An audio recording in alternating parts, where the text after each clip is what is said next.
This program is designed to provide general information with regards to the subject matters covered. This information is given with the understanding that neither the hosts, guests, sponsors, or station are engaged in rendering any specific and personal, medical, financial, legal, counseling, professional service, or any advice. You should seek the services of competent professionals before applying or trying any suggested ideas.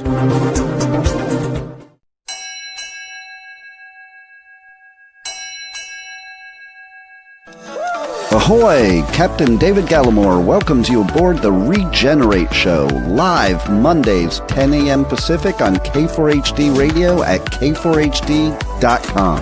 We dive into the real messy work of transforming our lives, leadership, and organizations. Bring your hot mess and confusion. Leave with clarity, courage, and confidence. Together, let's strengthen our resilience, accelerating the health of ourselves, people, planet, and profits. Now, here's your host, Captain Dave, your personal regenerator. All aboard! Welcome. I am so thrilled for kicking off episode 4 of Regenerate. And our theme today is organizational transformation. And I'm really blessed to have as our guest today, Chris Rew. He's a co-founder of Parallax Partners out of the UK. And he's a known regenerative kind of next generation leader and organizational thought leader, consultant, and coach. And I'm blessed to have him as my business and regenerative life and leadership coach since December of 2024.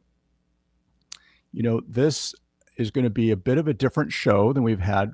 The last 3 have been more focused on the individual. And with Chris's help, we're going to look at the messy middle of transformational organizations, and especially around leadership in those organizations. Our show's promise to you, as you know, if you've been here with us before, is to have fun, because when we're laughing, we're learning, to leave you inspired and to leave you empowered. And I will promise you that Chris Rew will not let me off the hook without having clarity and at least a couple next actions as we delve into organizational transformation. So I want to support you. We want to support you not just to survive, but to flourish.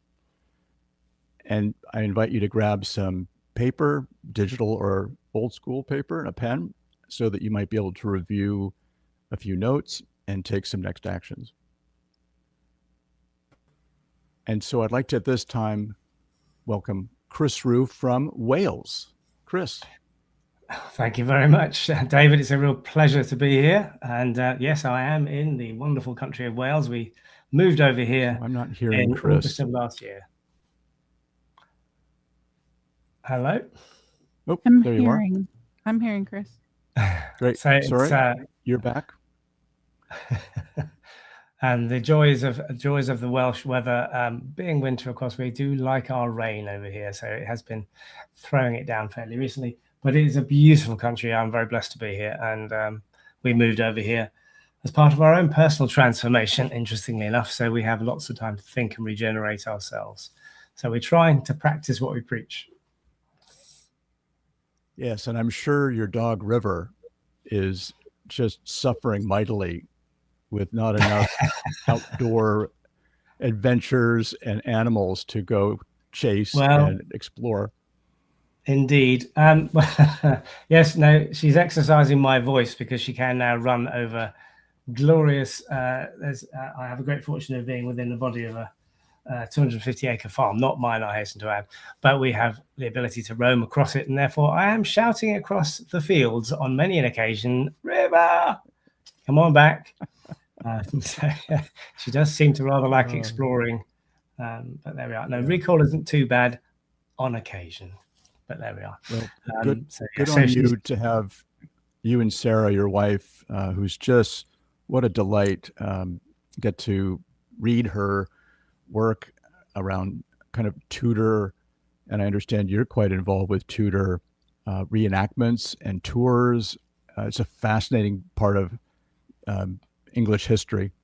Yes, well, we are somewhat obsessed, maybe a bit of a strong word, but we do rather enjoy the Tudors. My good lady, Sarah Morris, has written a number of books on the subject of Henry VIII and his 6 wives, and she does enjoy taking people around the wonderful locations that we have in the UK. In fact, I sort of met her through reenacting myself, and I do enjoy putting on the costumes and playing various Tudor characters. In very truth, I was playing Thomas Cromwell at the last week, which was quite fun, has to be said. So if I drop into Tudorese every now and again, I do apologize. But may fellow, you are in fine fettle this fine day. Oh, fabulous! So you got to play some darker characters in yes. English history. Yes, I've misunderstood Thomas Cromwell. He certainly had his enemies. He was a very, very capable man, but he did put through some very significant changes. And yes, indeed. Don't get me started on the Reformation of the monastery. So, yeah. Well, and of course, that period was just blessed with terrific writing, Shakespeare among many. Indeed. And the changes that he wrote about were kind of interesting and have, stood the test of time, and people still refer to them to create color for the life of people at that time out of his writing, as well as his humor, some of which is quite dark as well, in terms of some of his plays, and talking about Henry VI, for example, but a subject of many of his conversations. But that's another story, really. And if I could happily talk for this next hour about Tudor reenactments and Tudor history. And you could argue that it's one of the earliest reinventions of organizational structure that Henry VIII actually did. He was the architect of many changes that still exist in the UK today. And yes, he wasn't popular in certain circles, not least for his treatment of women in one sense, but he did. But he made some very significant changes to the structure of the way that the UK operates. Well, let's put that historic reference on pause for just a moment, but I would love to come back to it, because as we talk about, the different color schemes of organizations from red to orange, etc., there may be some historic references that you want to bring us back to. Yes, well, you're leading us nicely into a conversation about teal or next generation leadership and the work of Frederick Laloux, who was something of an inspiration to myself and Sarah back in 2015, which I'm sure we'll come on to.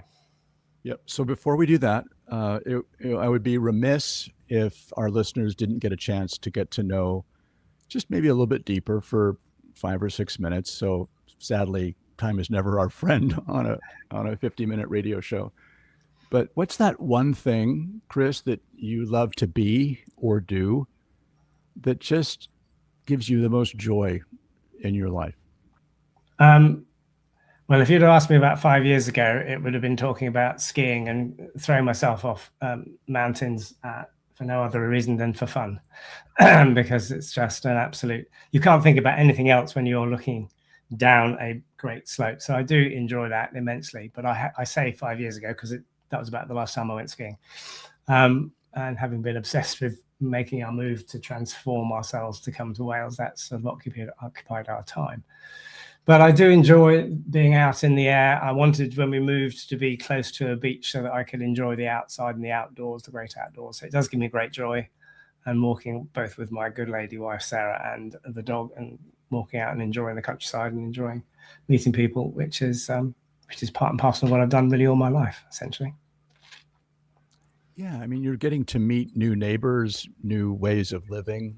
A bit. Is it fair to say it's a bit more country or rural? How would you describe it versus where you were in the UK, or where you were in the London? Well, we were in the Cotswolds, which, if you know the UK, then the Cotswolds is fairly country, as it were. But this is definitely rural Wales, and we are, as I alluded to earlier, ensconced in a wonderful, magical valley, Welsh valley, with rivers at the bottom, and it's beautiful. So yes, we basically spend a lot of our time paddling around in wellies right now, which is quite cool. So it's a beautiful part of the world. But if we were going back to know a bit more about me, from way back when, I've always sort of not been so much in the town as been out in the country. I was actually born in Kings Lynn in Norfolk. So for those of you who knew the beautiful Norfolk countryside, then that's where I came from. A beautiful boy, they used to call them.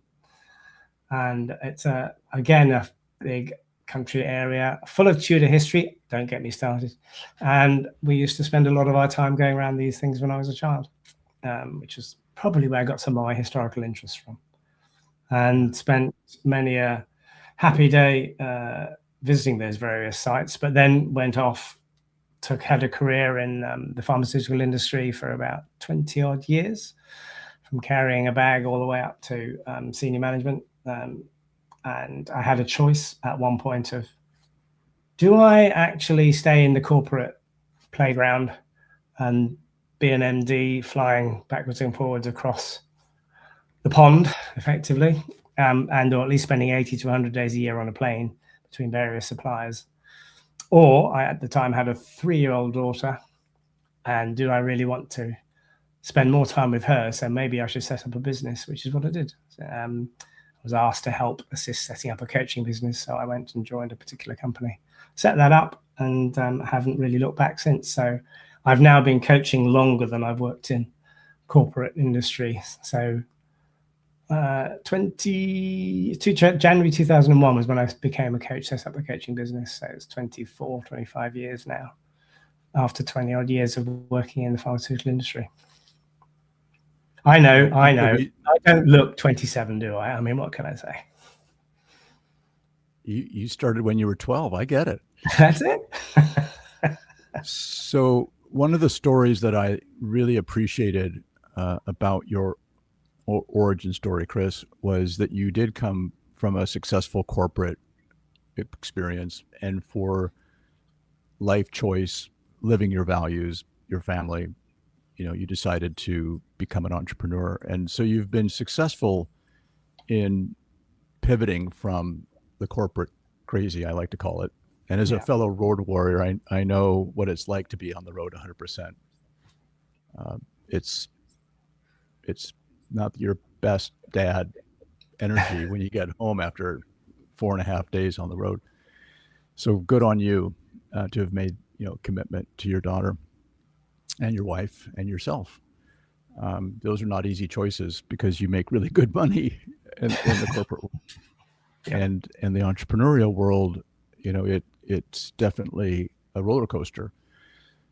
One of the stories that you also shared, which I think might be kind of fun for our listeners, is how you decided not to go for coaching clients in the pharmaceutical industry, but you wanted to prove to yourself that you had what it took, that you had some really simple but effective modalities like the 360. Do you want to talk just briefly about kind of that pivot? And because I think a number of our listeners are coaches or want to be coaches, and this might be, they're coming from the corporate world, so I thought it might be kind of a fun personal transformation story, and the messy middle of that.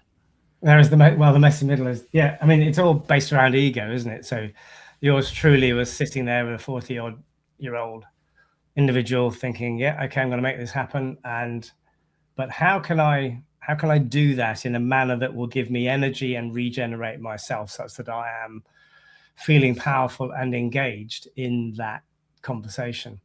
And I recalled, actually, when I first went into the pharmaceutical industry, that, inverted commas, I had to be convinced about the product that I was promoting. I had to fundamentally believe that this was a significantly better product than anything else available in the market, in order that I could put the whole of myself behind promoting it and backing it and endorsing it.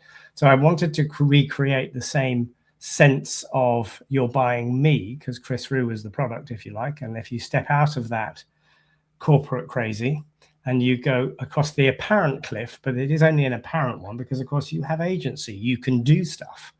So I had to prove to myself to say, right, in that case, my challenge to myself is that I must not get any business out of the pharmaceutical industry first. I need to prove the product, i.e. myself, and my ability to deliver 360 feedback and coaching approaches must be able to demonstrate that that is good enough, irrespective of any personal connection I have or historical connection with the industry that I've been in for 20 years. And that is exactly what I did. I focused, leaning, of course, into my historic sales, energy, and training and marketing experience from the corporate, notwithstanding that. But I did manage to get into Dell Computers, who I'm sure everybody is aware of as a company, but they were my first client way back when. And so I ticked the box within, I don't know, 2 months of kicking off. And it was a small little gig, but it was enough. It's like your first check. Put the first check, stick it on the wall, keep it, remember it. And it was a validating moment for me. And it proved the product, at which point I was then quite happy to give myself permission to go back and talk to some of the other colleagues that I didn't know.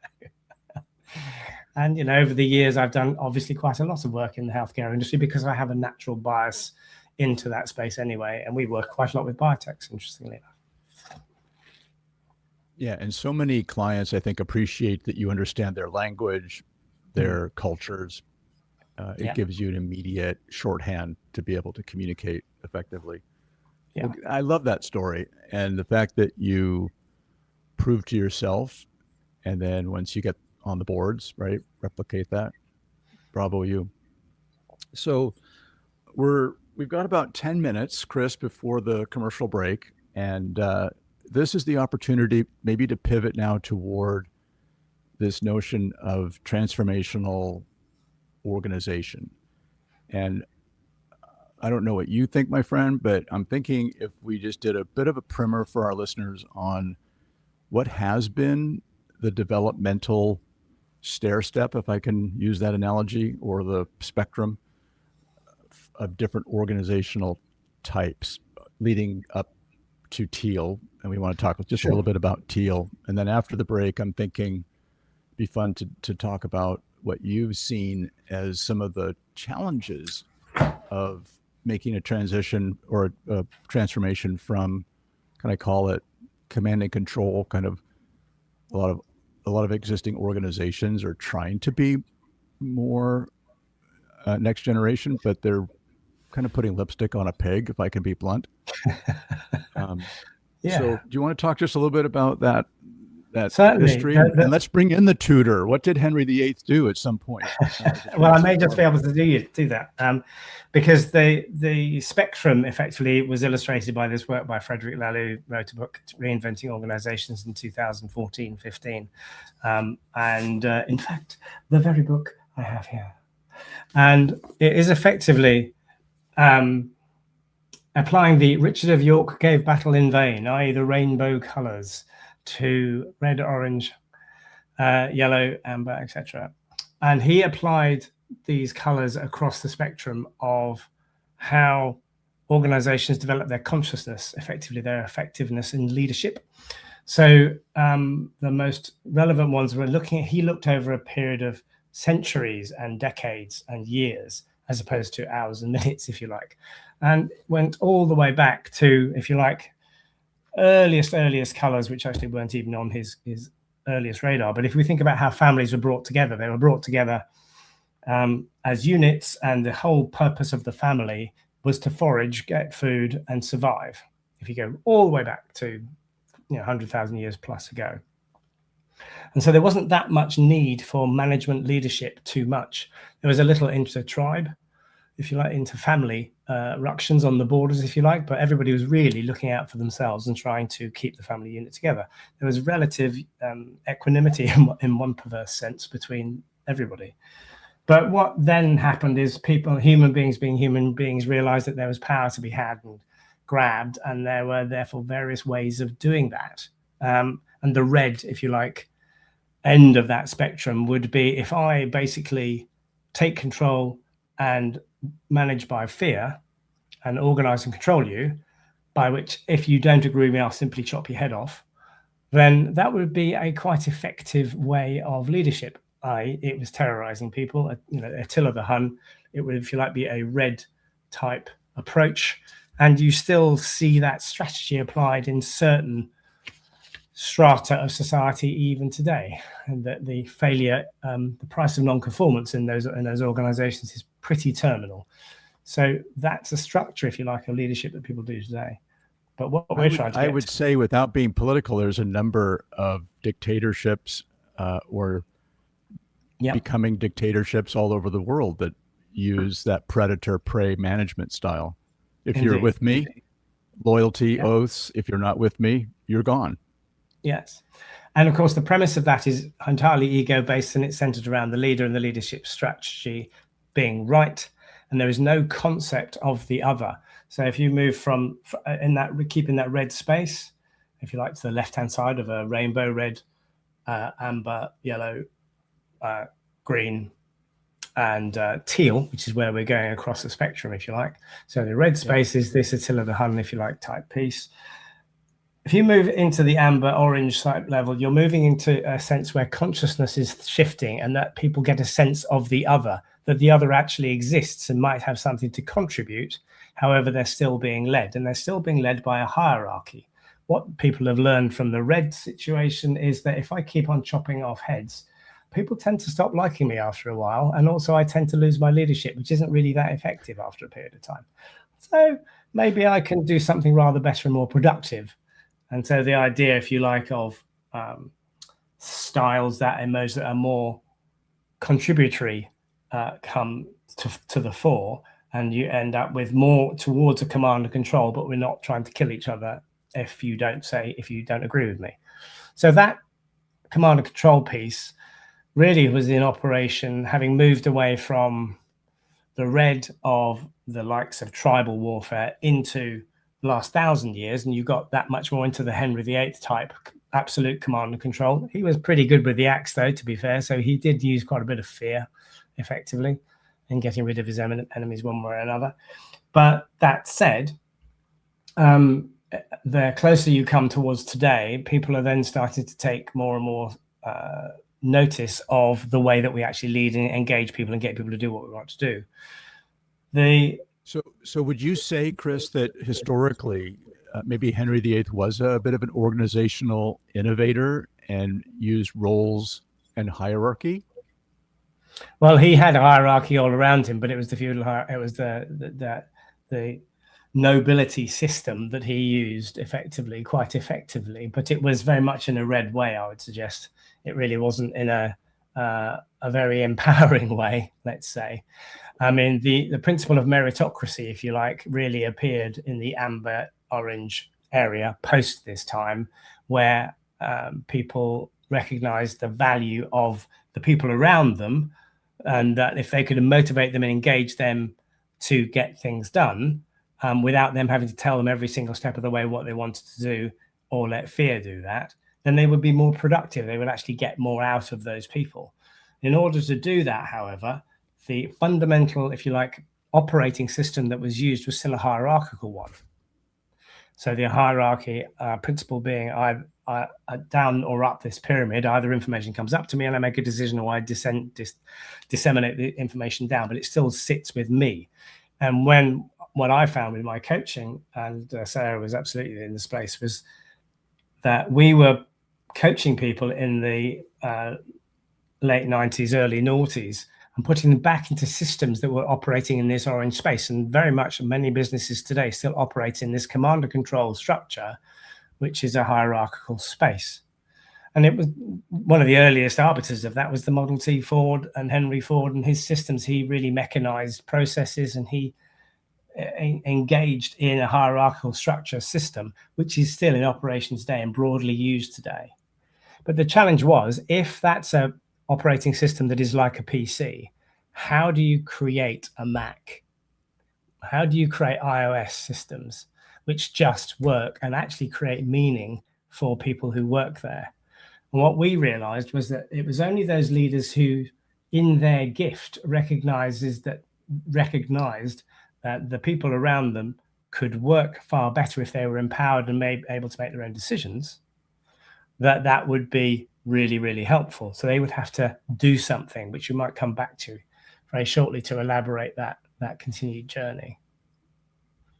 Does that make sense? I'm not sure how we are on time. So let's finish, if we can, through to Teal, and then we'll take a short break. Yeah, if you're go okay ahead. with that. Keep going. This is fascinating, and thank you so much for bringing in some of the Tudor history. Appreciate that. That's all right. So having migrated from red through amber into orange, we're now moving into the green area, which, if you like, the amber orange is really up to the 80s, 90s. And the best example of orange, you could think about the Enron scandal, where the whole purpose was really everybody was worrying about the shareholder value, not about the people employed in Enron. There's one of the examples that often we talk about going back in time. But if you think about the movement then from into the green place, which is a preemptor for Teal. This is sort of in the period of the noughties, really, 2000 into 2010. And you see there people, and late 90s, people were reacting because they were saying, I am a person, I am an individual, I have thought, I have capability. I'm not a number or a widget to be doing that little part of the process down here that people had mechanized me into. So we have a lot in this green space, which is metaphors of family values associated with it, if you like. So the family, the principle of the family, which is listening and supporting and engaging people. But it also very much sits in the world of pluralism and accepting all the voices, i.e. everybody should be heard. In principle, a great idea. But have you ever tried running a meeting of 30 people where everybody has to be heard? It's a great challenge, isn't it?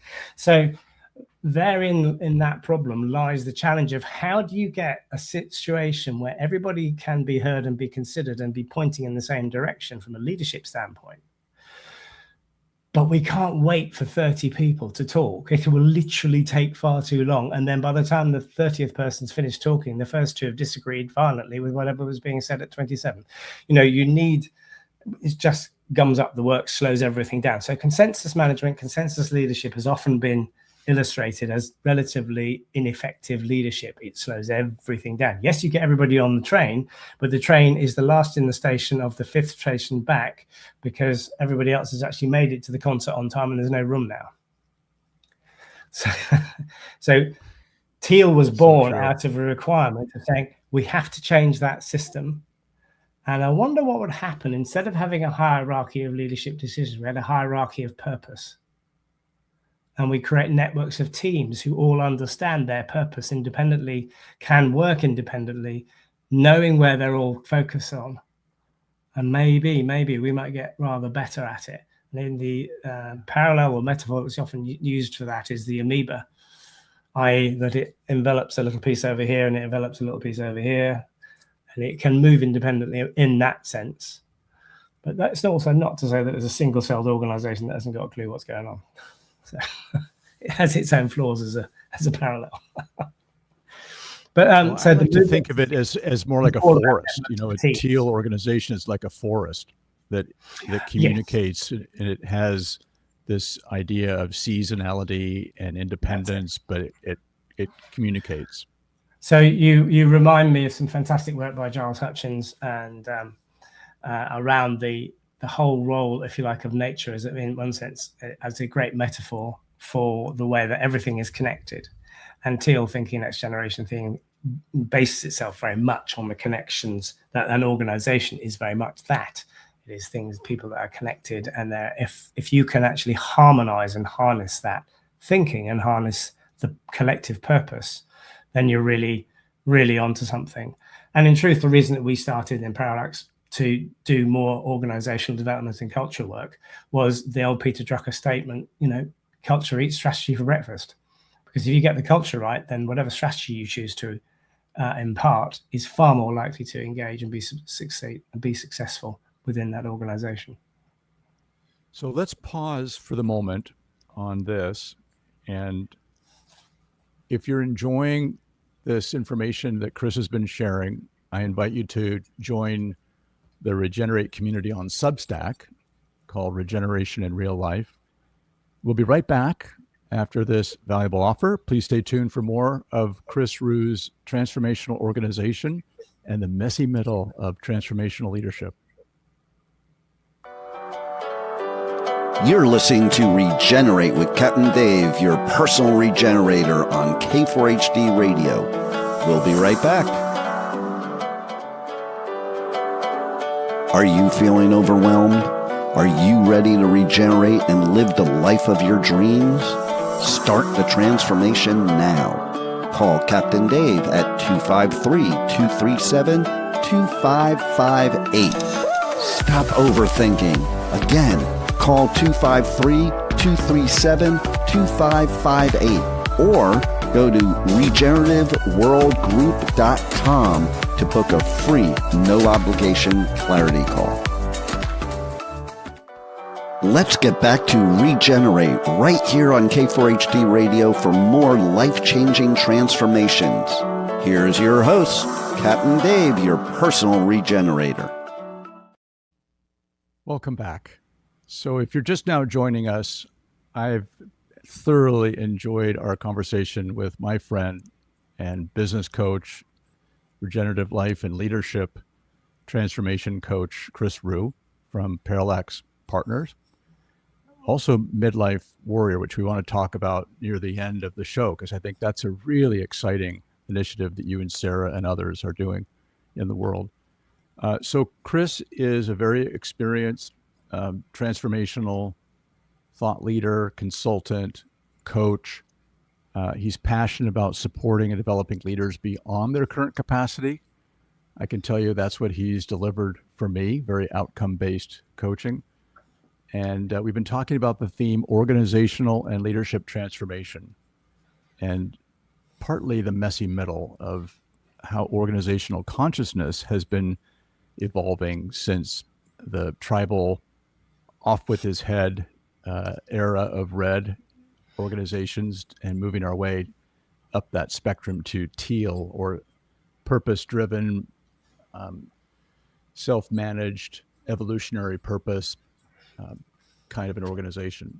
So Chris, before we talk maybe about a specific example that you have had experience with helping organizations move from, shall I say, a lower part of the rainbow spectrum and aspiring to become not just lipstick or marketing spin, evolutionary purpose and self-managed, but actually really trying to make a fundamental consciousness and design their organization to be in alignment with those values of teal.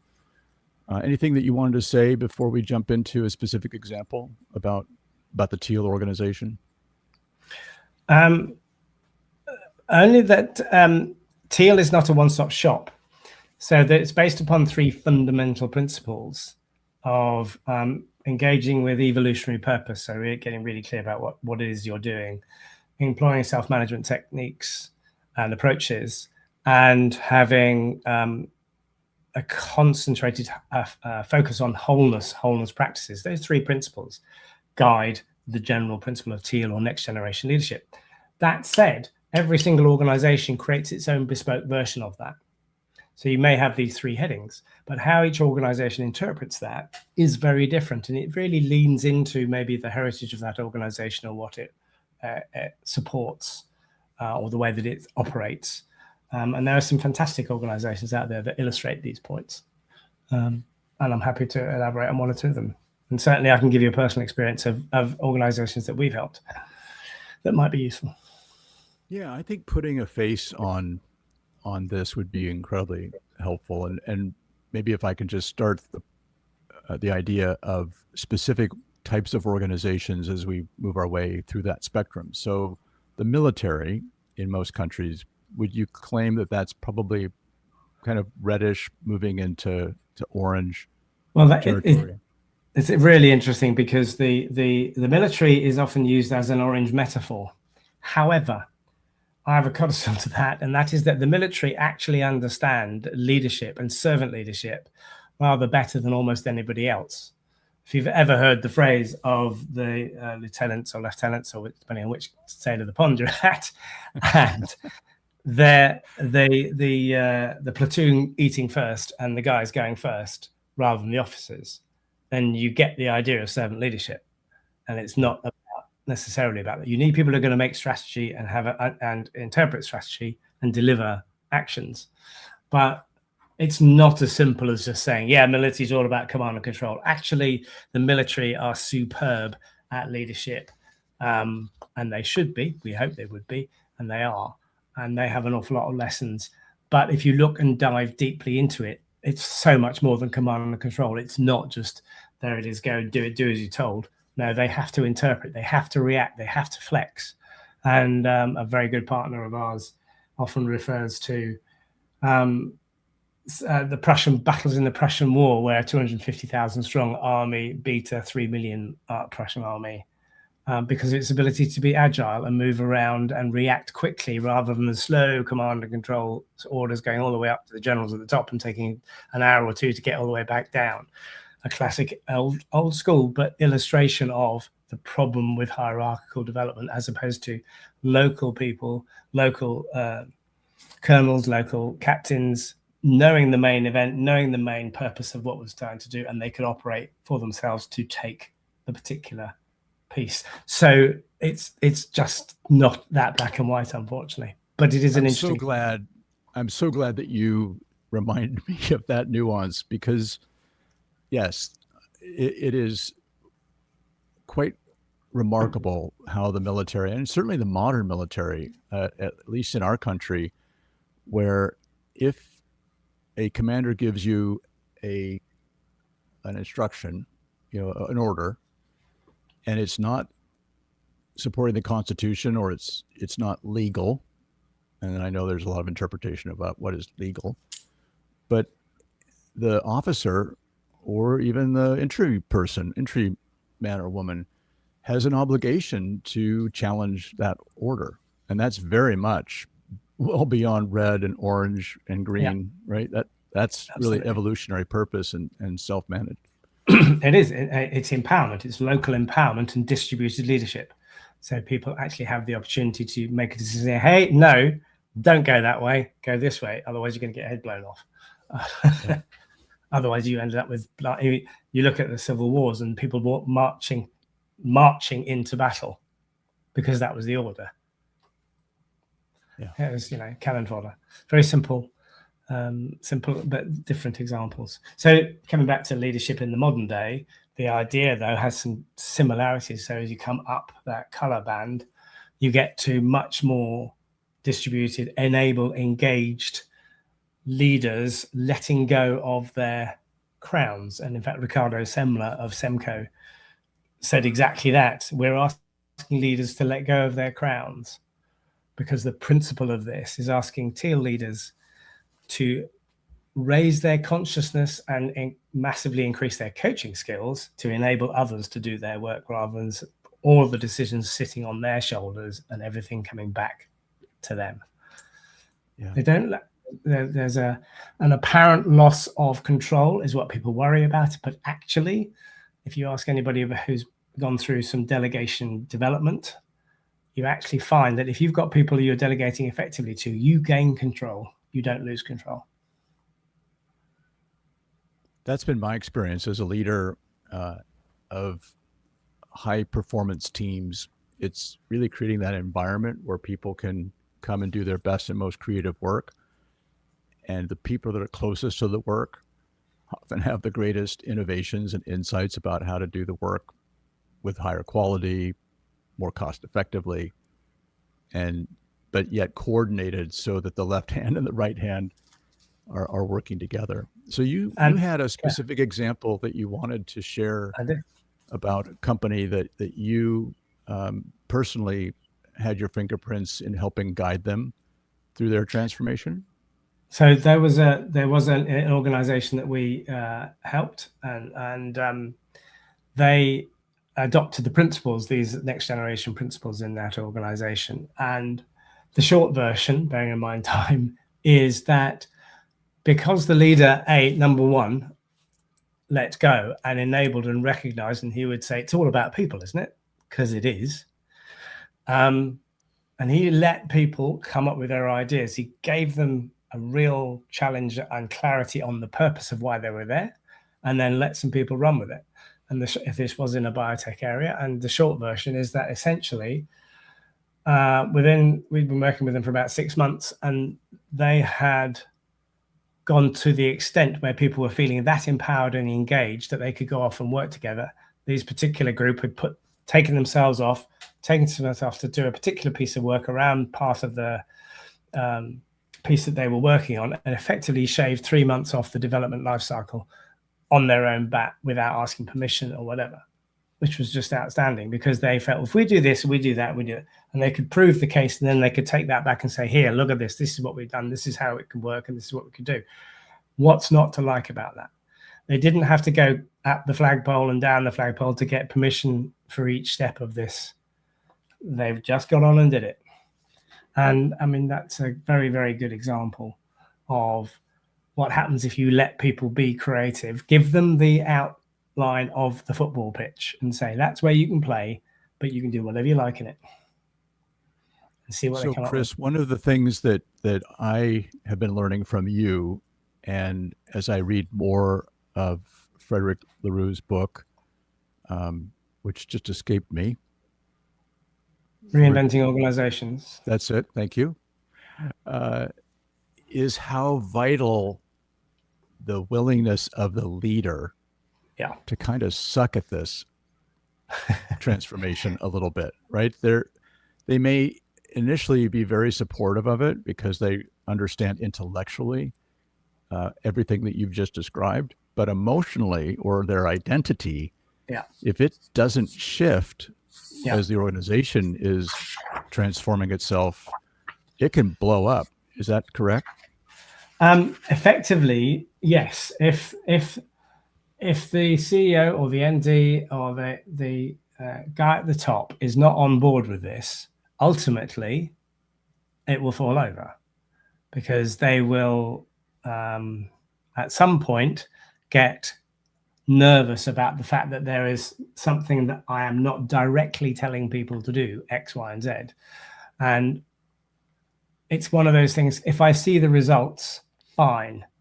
But if I don't, then I'm going to come over you like a ton of bricks. And that has a problem in terms of the tone and the piece that's being set. You're still really applying a command and control piece, as opposed to saying, I don't know where we're going. This is the ambition. I know you're an expert in that particular field and you're an expert in that particular field. I need you guys to go away and come up with something. Let's see where we go. And I'm here to enable you to move forward. So what they have to be strong on is being really clear on the purpose, being clear on helping people focus in the right direction. But they are not, to your earlier point, the people who actually know what's going on at the coalface directly. They can't. They're just simply not. Nobody has that capacity. I've long said, if you've got a team of 10 people and you increase everybody in that team by 5%, you've got a 50% improvement in the overall productivity of the team. You're not going to get a 50% improvement in the productivity of the leader. So there's a fundamental exercise problem in trying to assume from your own ego that if I improve myself, that will be brilliant. That will do the whole thing. The development work that the leaders have to do is much more about letting go. But by engaging and involving their leaders in the outcomes that they want, in the purpose that they want.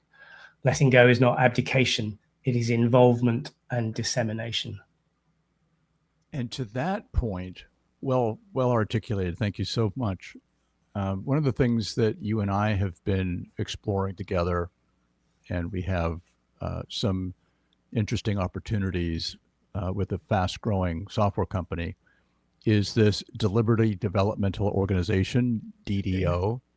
Can you describe a little bit about culture change and how you, Sarah, and others have successfully facilitated this leadership transformation, and maybe providing some scaffolding, some support for the leader who might get scared and try to return to the command and control comfort zone? So deliberately developmental organizations are as the name suggests, those organizations who really fundamentally believe in the principles of feedback, that they look at the opportunity for everybody to understand and recognize that they are flawed human beings, that we're all working on something, be it the leader at the top or the new person just coming in. We're all learning. Every day is a school day. We're all learning something. There's always something going wrong. The difference with deliberately developmental organizations is that they make it overt. So they essentially will have something like a bulletin board or transparency on the HR processes that they engage in, that recognizes that, yeah, I'm Chris, I talk an awful lot. And in fact, if I'm in a meeting, I might over talk, I might try and take over the meeting or want to hear the sound of my own voice. So my development piece is shutting up. And I would share that, and it would be available for everybody to know that. And likewise, someone else in the room may want to build their experience or their ability to run meetings or their ability to have their opinion heard, and they're rather shy and retiring or introverted, and they want that would equally well be available. And at the end of meetings, and very much part and parcel of how they manage and lead with each other, they would be sharing and setting goals and setting development opportunities and ideas. I'm asking Chris to take notes this meeting, because we're not going to hear, because I know he's trying to work on actually keeping quiet. So what we're going to do is we're going to give him the task of making notes this meeting, which is a nice way of shutting me up. But it does at least ask me to say, what was it exactly you said? Can I just confirm? I'm making a note. But you kind of get mine would be adding too much value. So I would be invited to be a note taker as well. So you've got opportunities with it, and then DDO organizations really embrace this, and they embrace the principle of feedback, and therefore they work on a feedback culture. So everything is, how did that go? Did that go well? What did work for you? What didn't work for you? And I'm listening to it, because I recognize I'm not perfect, and I recognize that you're not perfect. And between us, we've just done a fantastic thing. But we did it because we recognized and worked with each other, rather than getting really cross really quickly because you're not listening to me, and I know what I'm saying is right, and you're definitely wrong because you haven't listened to me. So, Chris, not to put you on the spot, and in your experience, if organizations are willing to stay the course and move from traditional command and control, or what I like to call lipstick on a pig, they structurally have not really changed, but they give their employees lip service that they want to empower them and evolutionary purpose, but the organization really isn't there. If somebody, a leader listening, is able to stay the course and go through this messy middle of a next generation leader and organization, have you got any evidence of the return on investment, the EBITDA? Is there any financial results that you can point to?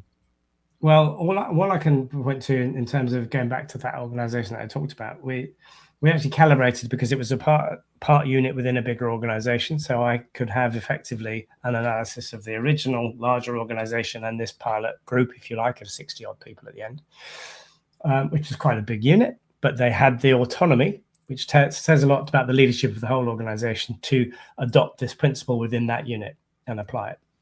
And it worked. But how did we assess it and give ourselves some value? We actually used a technique that I'm sure many people listening to this show will know, with Patrick Lencioni's 5 dysfunctions of a team, since relabeled, but at the time we were talking about it in that way. And we calibrated how the levels of trust, lack of accountability, lack of conflict or attention to the overall result, the 4 or 5 significant elements of Patrick Lencioni's 5 dysfunctions of a team, and measured the existing organization and the new organization 6 months down the track.